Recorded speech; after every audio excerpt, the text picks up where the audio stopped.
मतलब ऐसे नहीं है कि यहां पे एरर डिटेक्शन है, यहां पे एरर डिटेक्शन नहीं है, ये दोनों में एरर डिटेक्शन है, यहां पे नहीं है, ऐसा नहीं है, तीनों जगह मिलेगा आपको। रीडिंग कॉम्प्रिहेंशन यहां पे भी है, रीडिंग कॉम्प्रिहेंशन यहां पे भी है। एसओ में क्या होता है? एसओ में एक बात जानना है कि आप एसओ का फॉर्म लॉ के लिए भरते हो, एग्रीकल्चर के लिए भरते हो, मार्केटिंग के लिए भरते हो, किस चीज का स्पेशलाइज्ड ऑफिसर आपको बनना है। उस चीज के जो कंसेप्ट्स होते हैं, कंसेप्चुअल वर्ड्स होते हैं, उसे अच्छे से पढ़ो, क्योंकि उस कॉन्सेप्ट बेस्ड पैराग्राफ आप, मतलब उस कॉन्सेप्ट पे बेस्ड पैराग्राफ आपको यहां पे पूछे जाते हैं। बघा, इंग्लिश पहिला जो आहे तुमचा प्रीचा भाग आणि दुसरा आहे मेन्सचा भाग। याच्यामध्ये तुम्हाला 30 क्वेश्चन्स आहेत। किती मार्क्ससाठी? 30 मार्क्ससाठी। इथं आहेत 40 क्वेश्चन। किती मार्क्ससाठी? 40 मार्क्ससाठी दिलेले आहेत। ठीक है, टाइमिंग वेगळा आहे, सर्वांना माहिती आहे। अगर आप लोगों ने पेपर सॉल्व किया है प्री का और मेंस का, तो आप में कुछ, आपको ना उसमें बहुत सारे डिफरेंसेस दिखेंगे। जब यहां पे बात हो रही है एग्जाम की, आईबीपीएस की, तो आईबीपीएस को ना, इस एग्जाम को, जैसे कि सर ने बात की है, पीओ, एसओ और क्लरिकल, इन 3 भागों में हम डिवाइड करेंगे। पीओ, एसओ और एक कस्टमर सर्विस एसोसिएट करके उस पोस्ट को नाम दिया है, असिस्टेंट को। लास्ट टाइम असिस्टेंट था शायद उसका नाम, उससे पहले क्लर्क, अब इस बार कस्टमर सपोर्ट एसोसिएट, ये नाम है। तीनों एग्जाम के पेपर देखो, आपको तीनों एग्जाम के पेपर में इंग्लिश का जो लेवल है और सवाल का जो पैटर्न है वो अलग अलग मिलेगा। जहां तक बात है पीओ की, यहां का स्टैंडर्ड इतना सही होता है, मतलब इतना सही, मत कहना क्या है कि जो लोग फाइनेंशियल इंफॉर्मेशन को रेगुलरली फॉलो करते हैं, मेरे शब्द ध्यान से सुनो, मैं क्या कह रहा हूं। फाइनेंशियल इंफॉर्मेशन को जो लोग रेगुलरली फॉलो करते हैं ना, तो फिर वो हो सकता है मैगजीन के द्वारा हो सकता है वो economic times, the economic times, the Hindu, इस जैसे न्यूज़पेपर द्वारा हो, जो उस इंफॉर्मेशन को फॉलो करता है, उनके लिए पीओ में इंग्लिश ना अच्छा हो जाता है। वो क्यों? क्योंकि पैसेजेस हमारे जो होते हैं वो या तो कहीं मैगजीन से उठाए जाते हैं, कहीं वेबसाइट से कोई आर्टिकल अच्छा सा उठा लेते हैं, या कहीं न्यूज़पेपर से वो उठाते हैं। तो न्यूज़पेपर की जो लैंग्वेज होती है, द इकोनॉमिक टाइम्स रहेगा या द हिंदू रहेगा या कोई मैगजीन रहेगा, वो अपना स्टैंडर्ड बरकरार रखती है। उसका जो स्टैंडर्ड होता है, लैंग्वेज की जब बात होती है, जो लैंग्वेज मैं यहां पे बोलता हूं, that is a common language. ठीक है, जब मैं ऑफिस में जाऊंगा तो ऑफिस में जो लैंग्वेज यूज होगी तो उसे कहा जाता है बिजनेस लैंग्वेज। कौन सी लैंग्वेज कहा जाता है उसे?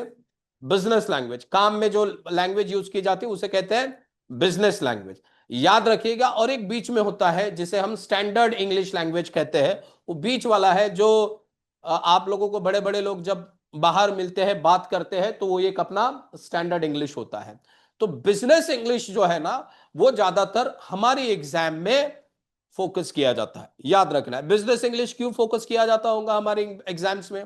सिंपल सी बात है, क्योंकि आप जिस बैंक में जा रही हो या जा रहे हो, वो सारा बिजनेस रिलेटेड ही है। अरे है या नहीं है? तो लैंग्वेज कौन सी होगी? अगर आपको उस बिजनेस लैंग्वेज को समझना है तो बिजनेस लैंग्वेज को पढ़ना पड़ेगा। अगर बिजनेस लैंग्वेज को पढ़ना है तो उसके सोर्सेस है, वो सोर्सेस मैंने बताया है।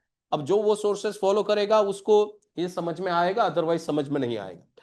तो पीओ का सिलेबस क्या है? पीओ में हमें पता है सिलेबस में। अब यहां पे आप जब प्री में जाओगे पीओ के, तो क्या यहां पे रीडिंग कॉम्प्रिहेंशन नहीं है? है। तो जब इसकी मेंस की एग्जाम आप दोगे, तो क्या यहां पे रीडिंग कॉम्प्रिहेंशन नहीं है? दोनों जगह रीडिंग कॉम्प्रिहेंशन है। रीडिंग कॉम्प्रिहेंशन यहां पे भी है, रीडिंग कॉम्प्रिहेंशन यहां पे भी है। यहां पे जस्ट आपके ना एक कॉमन टेस्ट ली जाती है, पैराग्राफ थोड़ा सिंपल टाइप आ जाएगा। ठीक है, आपको वो देखना चाहते हैं लिस्ट अंडरस्टैंडिंग आप में है या नहीं है। क्या चेक करते हैं वो? लिस्ट अंडरस्टैंडिंग आप में है या नहीं है। वो अगर है तो उनको पता है कि ये क्वालिफाई कर पाओगे। और जब आप मेंस में आते हो तो वो लीस्ट अंडरस्टैंडिंग नहीं चेक करते, उनका एक डिसाइडेड एक स्टैंडर्ड होता है, वो कम से कम उतना इंग्लिश आपको समझ में आना चाहिए, तब जाके आप मेंस क्वालिफाई करते हो। एग्जाम्पल के लिए, मैं 2 दिन पहले यहां पे पेपर पढ़ रहा था, एक पेपर दिया था जो बच्चे सॉल्व कर रहे थे, और वो जो पेपर है, वो पेपर, उस पेपर में जो रीडिंग कॉम्प्रिहेंशन आया था, वो रीडिंग कॉम्प्रिहेंशन मेडिकल का जो इंफॉर्मेशन है या मेडिकल फील्ड का जो नॉलेज है उसके ऊपर बेस्ड था। समझ में आ रहा है? और जो भी पैराग्राफ आपको पूछते हैं तो कॉन्सेप्चुअल या कॉन्सेप्ट बेस्ड होता है, मतलब कोई कॉन्सेप्ट दे देंगे और उसी को इलेबोरेट करेंगे पूरे पैराग्राफ में।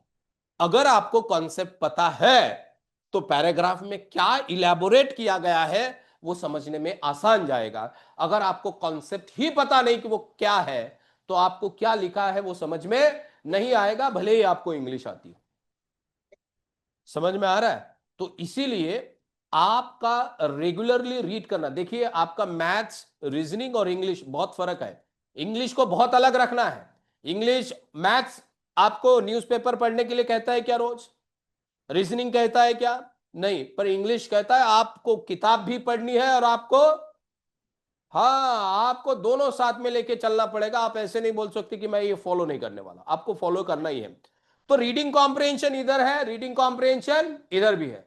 सिलेबस वही है जो मैंने आप लोगों को दिया है, सिलेबस या सिलेबस वही है जो मैंने इससे पहले डिस्कस किया है।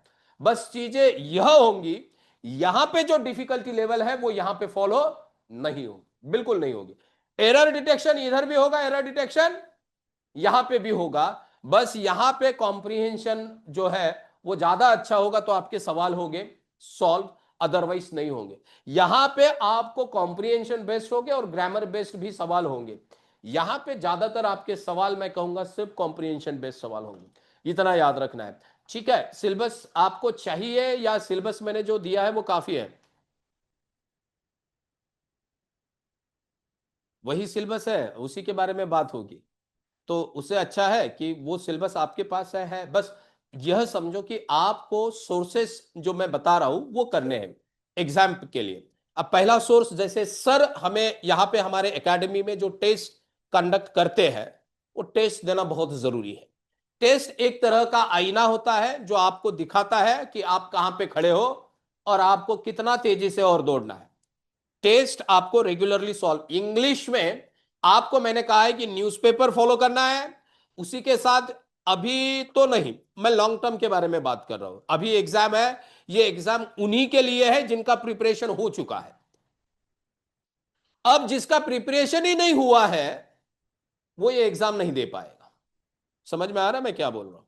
मान लीजिए कि मैंने महीना ही हुआ, चालू हुआ और मेरा क्रैक होना चाहिए, तो ये नहीं होने वाला, मैं पहले ही बोल देता हूं। क्योंकि सच्चाई थोड़ी सी कड़वी होती है पर अच्छी होती है, हमें वेल प्रिपेयर्ड बनाती है। ठीक है, तो इंग्लिश के लिए जो जो लोग न्यूज़पेपर पढ़ रहे हैं, वोकैबुलरी रेगुलरली फॉलो कर रहे हैं, मतलब उसमें से निकाल रहे हैं, जो मैंने बताया है कि कौन सी चीजें करनी है वो कर रहे हैं, तो ये आसानी से निकल जाएगा आपका पीओ का भी। असिस्टेंट, अब जब बात हो रही है यहां पे एसओ की, तो यहां से थोड़ा सा डिफिकल्टी लेवल यहां पे क्या हो जाता है, कम हो जाता है। सिलेबस वही है, सिलेबस चेंज नहीं हो रहा है। मतलब ऐसे नहीं है कि यहां पे एरर डिटेक्शन है, यहां पे एरर डिटेक्शन नहीं है, ये दोनों में एरर डिटेक्शन है, यहां पे नहीं है, ऐसा नहीं है, तीनों जगह मिलेगा आपको। रीडिंग कॉम्प्रिहेंशन यहां पे भी है, रीडिंग कॉम्प्रिहेंशन यहां पे भी है। एसओ में क्या होता है, एसओ में एक बात जानना है कि आप एसओ का फॉर्म लॉ के लिए भरते हो, एग्रीकल्चर के लिए भरते हो, मार्केटिंग के लिए भरते हो, किस चीज का स्पेशलाइज्ड ऑफिसर आपको बनना है, उस चीज के जो कंसेप्ट्स होते हैं, कंसेप्चुअल वर्ड्स होते हैं, उसे अच्छे से पढ़ो। क्योंकि उस कॉन्सेप्ट बेस्ड पैराग्राफ आप, मतलब उस कॉन्सेप्ट पे बेस्ड पैराग्राफ आपको यहां पे पूछे जाते हैं।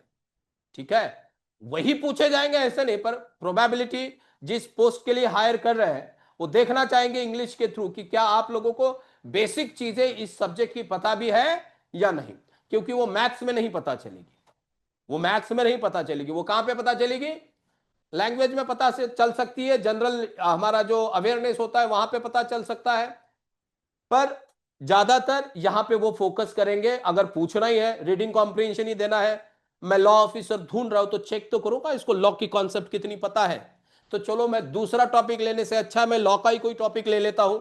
तो इस तरह से यहां पे आप लोगों को यह देखना होगा कि यहां पे आप लोगों को आपका जो सब्जेक्ट है वो ज्यादा फोकस करना है, कंसेप्ट आपको अच्छे से पता होनी चाहिए। जहां तक बात है सीए से, ये फुल टू ग्रामर वाला टॉपिक है। कस्टमर सपोर्ट एसोसिएट जो है ये फुल टू ग्रामर वाला टॉपिक है। यहां पे ज्यादातर आपकी अंडरस्टैंडिंग चेक नहीं की जाती।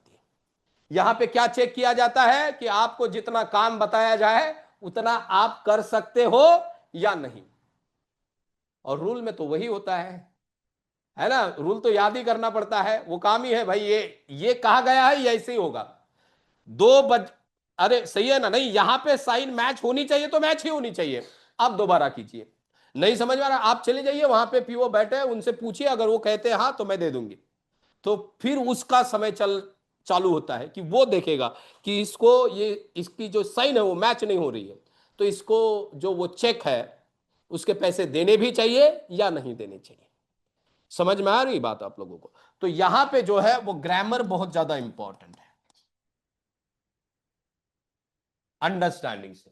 और रही बात रीडिंग कॉम्प्रिहेंशन की, तो रीडिंग कॉम्प्रिहेंशन अगेन डिपेंड्स कि मिक्स टाइप होता है, टॉपिक कोई भी हो सकता है, टॉपिक ऐसे नहीं है कि आप स्पेशलिस्ट ऑफिसर जैसा कोई एक टॉपिक हो, टॉपिक कोई भी हो सकता है।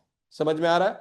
ठीक है, यही चीज है जो मुझे बतानी थी। बाकी सिलेबस जो है मैं ऑलरेडी डिस्कस कर चुका हूं अपने ही क्लास में कि क्या क्या आएगा, कौन से टॉपिक हो सकते हैं, पर फिर भी एक बार बता देता हूं आपको सबसे ज्यादा कौन से टॉपिक के ऊपर फोकस करना है। तो यहां पे लिखता हूं मैं, पहला टॉपिक है आपका रीडिंग कॉम्प्रिहेंशन, पहला टॉपिक है आपका रीडिंग कॉम्प्रिहेंशन। दूसरा टॉपिक आपको फोकस करना है एरर डिटेक्शन। ये 100% वाले बोल रहा हूं टॉपिक में, कौन से आएंगे आपको, ठीक है। तीसरा टॉपिक आपको जो फोकस करना है वो है क्लोज टेस्ट। चौथा टॉपिक जो आपको फोकस करना है वो है पैराजंबल। ये टॉपिक ऐसे हैं कि आपको प्री में भी मिलेंगे और ये होते ही है, इनको ये एक्सक्लूड नहीं करते, ठीक है। हाँ, हमारा जो सीएसए वाला है वहां पे सेंटेंस इंप्रूवमेंट का एक टॉपिक है कि जो पूछा जाता है सेंटेंस इंप्रूवमेंट, पर ये 4 टॉपिक ऐसे हैं जो आपको बाय हार्ट करना है अभी से।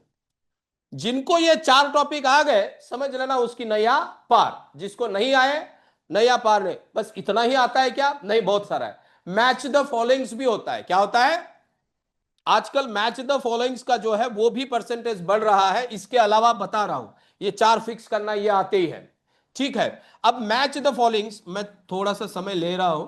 मैच द फॉलोइंग्स ये वाला जो है हमारी जो किताबें हैं माई तैयारी की जो सर ने आपको दी है उसमें ये टॉपिक है मैच द फॉलोइंग्स वाला, ठीक है। हमारी जो इंग्लिश की किताबें आप लोगों को मिली है उन किताबों में ये मैच द फॉलोइंग्स वाला जो टॉपिक है वो मेंशन किया है। मैं भी कंडक्ट करूंगा पर उसके लिए अभी समय, वो भी अच्छे से करते जाइए क्योंकि आजकल उसे भी बहुत ज्यादा पूछा जा रहा है। तो इतने टॉपिक करते हो तो इंग्लिश का सब्जेक्ट जो है टॉपिक जो है वो हो जाएगा, क्वालिफाई हो जाएगा, कोई दिक्कत नहीं, ठीक है। और कोई परेशानी होती है तो हम लोग यहां पे है to answer your queries your questions. Alright, thank you very much guys.